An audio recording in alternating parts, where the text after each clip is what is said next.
Okay, let's look at the new imperialism. We've already seen the old imperialism, which was, of course, the age of exploration. Take a handout, your paper.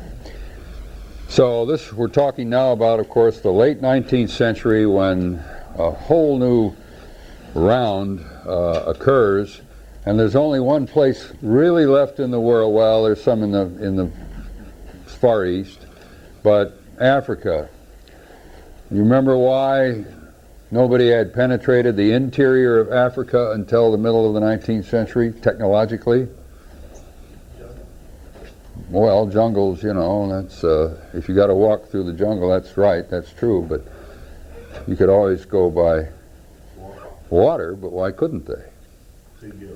Couldn't get upstream because they lacked steam. Thank you. Okay, so the steam revolution, steam engines, by the 1860s. Now, of course, you have riverboats that are able now to penetrate the interior. First, you have explorers doing it, but then when they get up there, of course, the word gets out very quickly. So it's not just the steam revolution. In fact, we can call this also now in the age of the new imperialism, but is the second industrial revolution. The two coincide exactly. The first we, of course, saw was the British in the 1780s and right up through the 1850s, the railroad boom and all that. Now you get the second industrial revolution when we go from iron to steel and other things that are invented in the last half of the 18th century, or the last 3 decades really, and into the first decade of the 20th century. And just to give you, of course, the applications of this to warfare were monumental. We have the all-steel battleship, the invention of the submarine.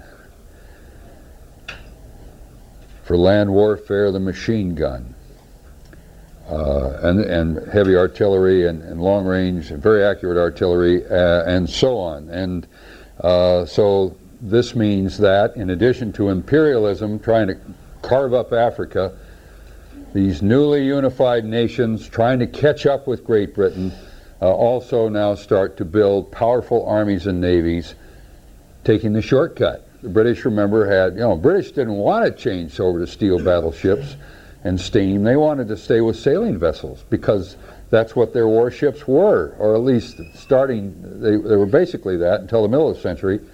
But now when Germany and Italy start building brand new battleships, never having had a big navy, never having been nations to start with, then it causes an arms race.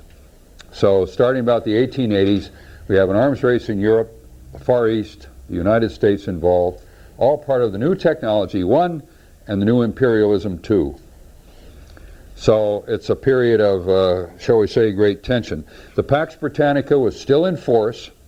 The British are still, as we've seen, all the way up to the Boxer Rebellion in the year 1900, the British are still leading international law and enforcement.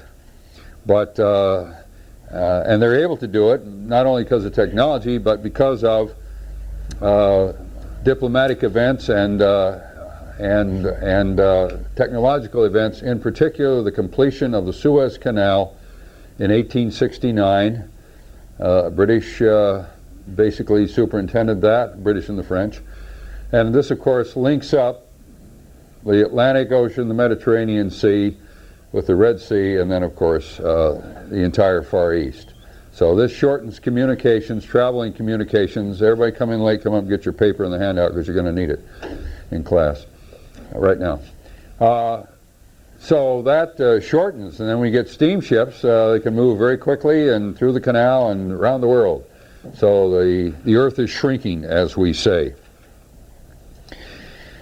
Egypt, remember the Ottoman Empire. Wish we could forget it because it causes so many problems, but the Ottoman Empire was considered the sick man of Europe by the 1870s. It was so feeble. It had stagnated for centuries, and so it has nominal control over Egypt. That was still part of the system, but the Ottoman government really couldn't do much about it. And the last thing the Ottomans were competent in, remember the Ottomans had rejected the new everything, the new contacts with the West, tried to to stop change and everything else, okay. The last thing they were equipped to do was to operate the Suez Canal.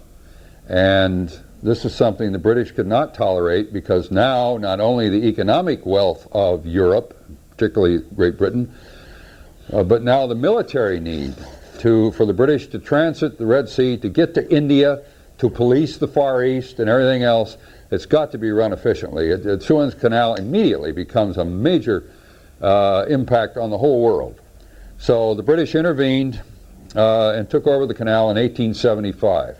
You can say it's imperialism. Okay, this is part of it. But they have to do it for economic and military reasons. The Egyptians objected at first, and there was some shooting in 1882. Egyptians, the Ottomans trying to expel the British, and so the British moved in with a heavy naval force, bombarded Alexandria, landed the British Army, and annexed Egypt in 1882, annexation, and creates it's not a colony, but it's a protectorate, same thing. So the British, trying to maintain order in the world, having to take these drastic measures. But the main thing, to continue with the rest of Europe, pick up your paper and the handout, please, is the fact now that the steam vessels can penetrate the rivers to the interior from the Atlantic side and, of course, the Indian Ocean side, following the explorers who do that in the 1860s. And now, 1880s, everybody gets, almost, it seems, all the European nations get into the act of literally politically carving up the entire continent of Africa in the 1880s and 90s. What the British did, as you've seen in the Sherman book, because you have some pretty good, accurate maps and so on, the Europeans had utter disregard for the natives. Africa, of course, had become a breeding ground for slaves for the West and for each other and for the Muslim world. And so the European powers that moved in had no sensitivity, no concern at all about the native peoples, who, of course, had been pretty much subject to at least the peoples on the explorers, the European nations on the coast. And sometimes companies went in first because, there's money to be made in their hills and everywhere else. They were more brutal, these companies, because, like the Dutch in the East Indies, because no control over them by governments. But the governments are right behind, trying to reduce some of this violence going on. They also brought with them, when the governments particularly went in, they brought in Christian missionaries. Now this leads to real problems, because so much of Africa by this time, for centuries, had been Muslim.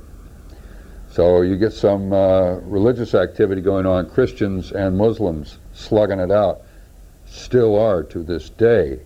And this is all part of this new imperialism also.